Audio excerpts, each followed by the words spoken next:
Hey there, Universes. It's me, Levi.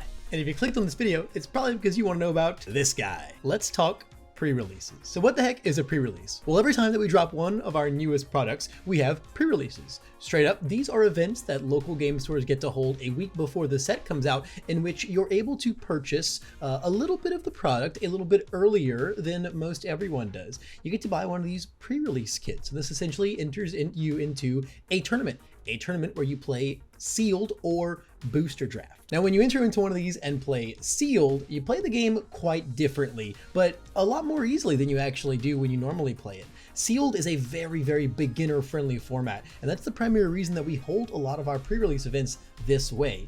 In sealed, after you pick up one of these kits, you're going to take these 6 booster packs inside here and build a deck with them. No more, no less, and everyone's doing exactly that.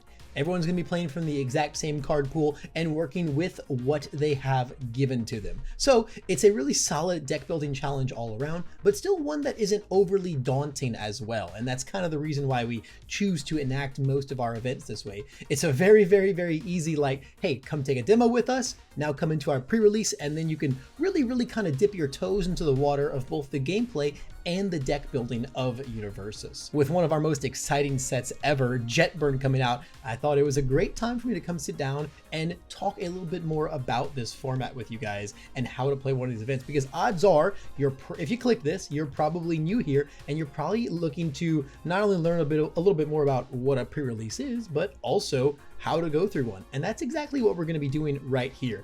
I've got a pre-release kit right here. We're going to be opening it up, going through the packs, and as I go through these packs, I'm going to point out a lot of cards and a lot of characters that do work well for this format, and at the same time, a lot that don't work quite so well. And by the end of it all, we're going to build a deck together so that you guys can hit your very own pre-releases ground running. Since Undaunted Raid, our previous set, we've converted pre-release kits into these little self-contained boxes, and I think they're really cute. They're very, very neat. They're very, very tidy. We've got a fun fact back there. Jetburn is the 40th release for UVS. Can you believe that? Crazy. But more importantly, it's a part of Jetburn, which means it marks the beginning of a whole new era for the game. Jetburn is our newest booster set, and it's also the first one coming in post UVS and Universes rebranding, and the cards look a whole lot different. There's a whole lot of new things to talk about.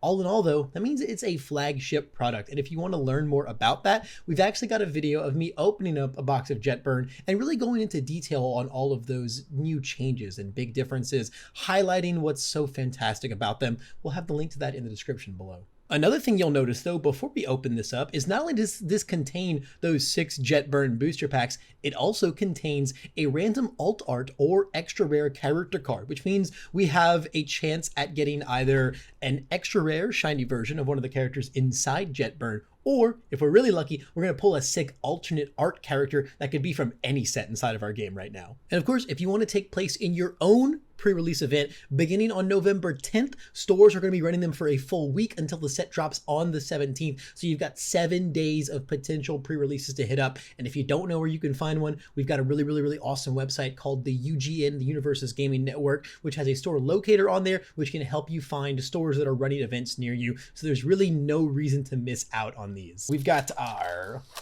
here we go, our little character card, our little pre-release pamphlet there, and then 6 Jetburn booster packs. So right off the bat, let's see what character we've got. One of the most fun things is that if you do get one of the older characters of the alt art variety in here, you actually get to play them in the pre-release. So let's see, we have an XR of Mr. Hood, the high-end Nomu, making his first appearance inside of Jetburn. So in the event that you're at a pre-release right now and actually not watching this video, which is technically impossible, but don't worry about it, we've also got a really cool little QR code here which you can scan, which is going to give you some info on how to build a pre-release deck. And then on the other side is that UGN, that gaming network I was talking about earlier, which is going to allow you to find events and, more importantly, participate in these events themselves, and at the same time let you earn redemption points, which you can then redeem for a ton of cool things in the mail, like free promo cards. Let's start digging into these 6 Jetburn booster packs and really kind of get a feel for what the gods, the fate, the Universes gods, what Destiny has in store for us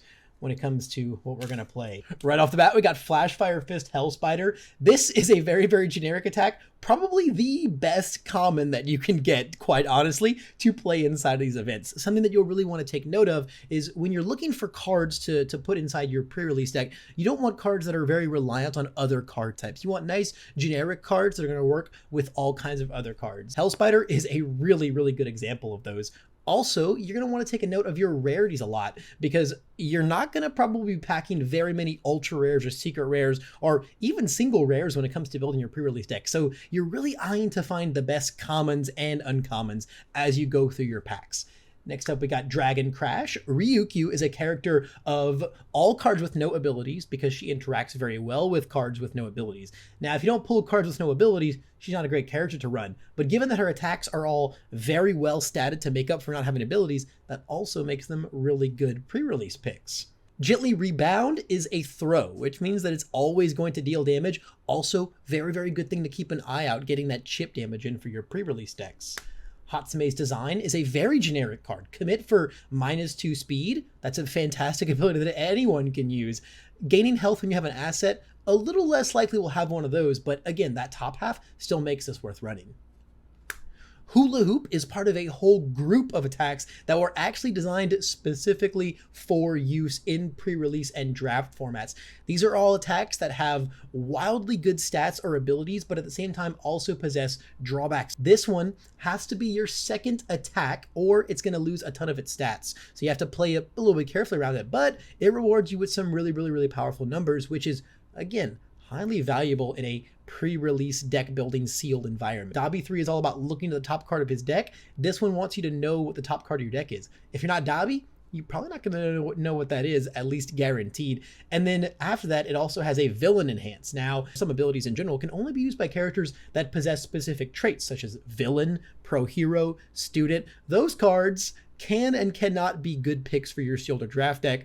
Obviously, unless you pick a character with that trait, you're not going to have a great time not using those abilities. So these can be good, but just keep an eye out. And then it looks like our rare is Defending Pageant Queen. Being able to remove this and reduce an attack speed to 1, anyone can use that. And everyone is throwing fast attacks at me. We're putting this one in our sealed deck, I can promise you. And then, of course, another big change that came to our game with the last set is we made it much more optimized for doing things like pre-releases, sealed events, draft format, that type of thing. We've got a character inside of every pack. That means that combined with our 6 packs and our sealed character, we're going to have 7 choices when it comes to deciding who's going to be put under our deck. And Inasa is a pretty solid generic choice here. He's Destroy a Foundation to refresh 1 foundation. That's readying one of your committed foundations back up. That's a great ability that anybody can use. Now, his Committed Foundation ability is really only good if you have a lot of high difficulty foundations in your deck. So not a harsh restriction, but just a guideline to keep in mind if you do pick a Nasa when you're going about your deck building. Another thing I'm going to be doing as I go through my packs is I'm going to be keeping my card types separate, because having my attacks in one pile and foundations in another is going to make my deck building life a lot easier. And so you can see, even just through going from one pack there, we've already learned about what to do and what not to do when it comes to our pre-release cards. So let's dig into pack number 2 and continue to see where this journey takes us. Soulful Rendition requires us to have applause counters, which, unless we're Jiro 2, we're probably not going to have. So I wouldn't think about this one too hard, although it does have a very nice secondary effect. And keep in mind, something that's really important to think about when you're getting your foundations together is you want to have your ratios well in line. Your 2s and 3s, difficulty-wise, should be a lot less than your 1s and your 0s. So sometimes 1s and 0s, even if they don't have great abilities, you might want them inside your deck just because they have a nice low spam difficulty or even a pretty good block mod. Kind of the same as the Dabi card we saw earlier, a solid top effect, but that second effect is only going to be if you're a pro hero. So once again, keep those traits in mind when you're trying to choose these cards. Relaxed Demeanor is pretty much an attack that only Hawks wants to use, allowing you to search your deck for an attack and put it in your discard pile. Mostly relevant when it comes to Hawks finding his feathers. So unless we end up as Hawks, we're not going to think about this one too hard. Fiery Confrontation is one of the best spam foundations in this entire set to be grabbing in sealed play. Giving your rivals check to play and attack or action -1. That includes when they're blocking with those cards, on top of being a 1 difficulty with a mid block. This is a great thing. This checks almost every single note we want when grabbing a foundation to bring into our sealed deck. And now we're actually going to find our first XR, and it's going to be Break Dancing. Now, this one is going to put face down cards inside of our card pool, which is really good if you're Mina. Unfortunately, unless you get her inside of your alt art character slot, you're not going to be Mina because she's not a Jetburn character. So this one might not be one that we look at too hard. However, its Student Enhance does help that first ability out a lot, on top of having Breaker 1. Our character card here is actually Jiro. So all of those applause counter cards that we might have been finding somewhere along this way, we can now start to consider because we have access to Jiro. Oh, second Hell Spider. We're winning this draft, guys. Oh, now this is actually quite relevant here. This is the first 0 difficulty foundation we found, and bottom line, pretty basic rule when you're playing sealed or drafting. If you pull a 0, you slam it into your deck because it's just gonna help your building that much more fluidly, regardless of what it does. Typically though, your 0s will have some pretty nice generic effects that anyone can take advantage of. Ooh, and our ultra rare here is actually Dragon Impact. So this is Ryukyu's ultra rare, the character who wants to interact with attacks with no abilities. This attack wants to do exactly the same. So if we do end up with a bunch of no ability attacks, and hopefully Ryukyu's character herself, this is a sick pull. Otherwise, even though it's an ultra rare, it might not actually make it inside of our sealed deck. And then character-wise, we're going to be snagging Best Jeanist. This guy is looking very, very fly and is ready to do a lot of card pull stuff and shenanigans. However, this guy's pretty reliant on his attacks to do a lot of his heavy lifting. So unless we end up on one with a bunch of those, I might not be looking at Jeanist too hard. And then our character's going to be another Best Jeanist. Wow, okay. Well, that one didn't change up my decision making too much. All right, guys, this is it. We're down to the wire. This is the last pack. This is the last opportunity we'll have to find a new character. There's a couple ones I would love to see here. Endeavor is a really good generic pick, just giving speed to all your moves, while at the same time, much as I'm a big fan of him, I wouldn't want to see Hawks at this point because I don't know if we pulled a single copy of Hawk's Feather, his card that he is pretty much completely reliant on to function. But we did find a third Hell Spider. So once again, we're winning this sealed event, guys. And our last character is, I spoke it into existence, it's Hawks himself, with, I think, a very, very, very cool character. One of the ones I'm most excited to sleeve up inside constructed events. But in sealed, we're not going to be doing anything with this guy unless we've got some Hawks Feathers. And double checking, guys, we have a whopping 0 Hawks Feathers. So he's unfortunately off the table. And so, guys, with my 6 packs open, my 7 characters in tow, 6, truthfully speaking, and all of my card types separate, I'm ready to take this whole pack of sleeves here and turn it into a functional sealed deck. All right, so I've got my pre-release deck all sleeved up and finished, and I just want to walk you guys through it a little bit to get a better understanding of why I'm playing the cards, and more importantly, why I'm not playing some of the cards. So character-wise, my choice was actually quite easy. I already established why I can't play Hawks. Kami seemed like a really solid fit, but then I only found 3 taunt cards, and half of her value comes from her top response, letting you discard taunt cards. I'm not a big fan of Best Jeanist, as I didn't pull many of the attacks that work well with him.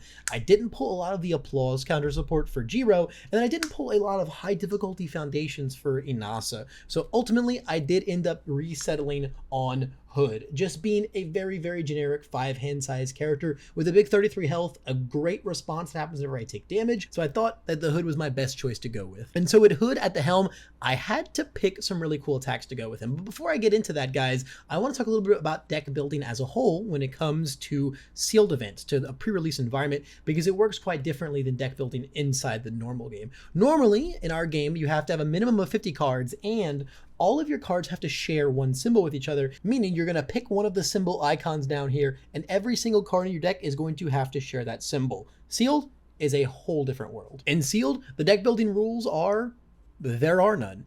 You can play any symbol with each other, you can play any character with any card whatsoever, and most importantly, the minimum deck size goes all the way down to 40. Now, odds are you didn't find more than 40 cool cards inside of your packs that work well together, so for the most part, we'll usually be sticking to that number of 40, and when it comes to building your deck as a whole, you usually want 1/3 of your deck to be attacks. For this deck, I went with a 14 attack and 26 foundation split.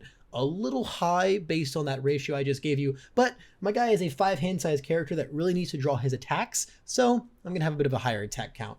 We did find 3 Flash Fire Fist Hell Spider. This is a amazingly generic attack. This one just giving speed to all of your moves and potentially damage if you cycled, which when you cycle, that's when you go through your entire deck again. With 40 cards, cycling is a lot easier inside of this format, so this card just finds amazing, amazing value. Then I found a couple things like Summon Nomus. These guys get more difficulty when they're in my discard pile, so they work really well with my Hood and his Enhance. Then past that, it's really just a matter of finding good generic cards. There's nothing too synergistic with my character because he is very generic, but finding things like Hula Hoop, which is just a nice big attack as long as it's my second one. Gently Rebound, as we said, is a throw, so it's great.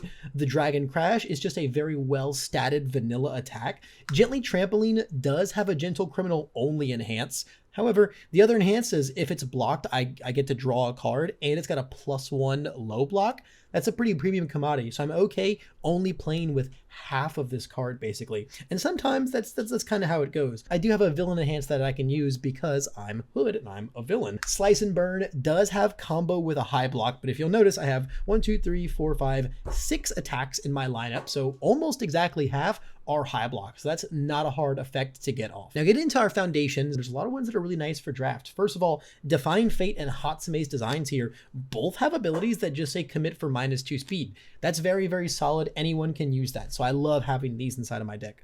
Multitasking just gives me numbers by readying my rival's foundations. And while I don't have applause counters to use, being able to flip this and give my rival's attacks plus difficulty after I block is just very generic and solid. Hot Pursuit is in a very similar vein. While I won't be discarding this one from my hand very much for the top response, the bottom response, anytime I block making them commit one, I can totally take advantage of. Styling Bakugo does rely on range attacks, but I have a hefty amount of those inside these attacks, so it's still not a bad pick. Fiery Confrontation, I wish I'd have pulled more of these, man. This is easily one of the most generically useful spams in this entire set. And then for my zeros, I only found 2 of them, but they are pretty handy. We would be playing these no matter what because they are zeros, and that makes them very easy to build. Now, when it comes to my 2 difficulty foundations, things were a little more awkward because only some of them were generically useful, but I did get 2 failed role models, which just can flip to simply seal your rival's foundations. Extremely handy. Fashion Icon, let me manipulate my rival's speed a little bit. Defending Pageant Queen, we established as a great little reset. Incompatible Quirks can ready a bunch of time by removing my foundations. Vast Strength lets me blank my rival's attacks. Number 2 Pro Hero has a Pro Hero response and a villain enhance, but even only getting the villain enhance on this card, it's okay. And then my last card is Breakdancing, which I can't even use the student enhance on this card, but it does have Breaker 1 on it, and also I really like Mina, so I put it in my deck. Actually, last but not least, I did slip in the Gold Tips Imperial. An asset that comes down after I block with it is totally good for everyone. Now, something you might have noticed is a lot of the shiny cards that we pull didn't quite end up in our deck, and I mentioned this a little bit earlier, but when you really look at some of these cards, this 1000 Sheet Pierce is all about getting to review extra cards.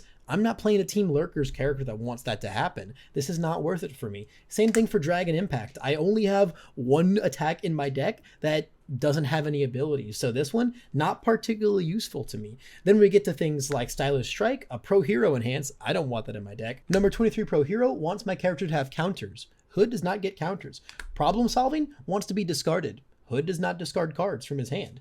Keeping Beat wants you to discard your rival's cards. I'm not Bakugo, so I don't do that. Carrying Mentor, once again, wants it to be discarded. I am not able to do that as Hood. No Remorse wants my rival to make extra checks. That's a Dobby thing, not a Hood thing. Rescue Specialist wants my character to be committed. I don't want to commit my character. These are all cards that you want to either avoid if you're not doing those characters' niches, or if you are a character doing those, keep an eye out for them. And that, my dear viewers, is how to play a pre-release. I really hope this helps you go into your very own pre-release, and I hope that you do go to your own pre-release. Jetburn is a really, really awesome booster set, and we really hope that you enjoy not only playing it in every way possible, playing it in a sealed environment, which we designed a lot of the cards inside the set exactly for. And of course, if you don't know where you can go to your own pre-release, hit up the UGN app. You'll be able to use your location to find stores holding events all over the place near you. And if you want to see more Jetburn packs being opened, check out a link in the description for a whole booster box opening that really, really highlights all of the things that are new and awesome about this set. But that's all the time I've got for today. Thank you for watching, and stay classy, Universes.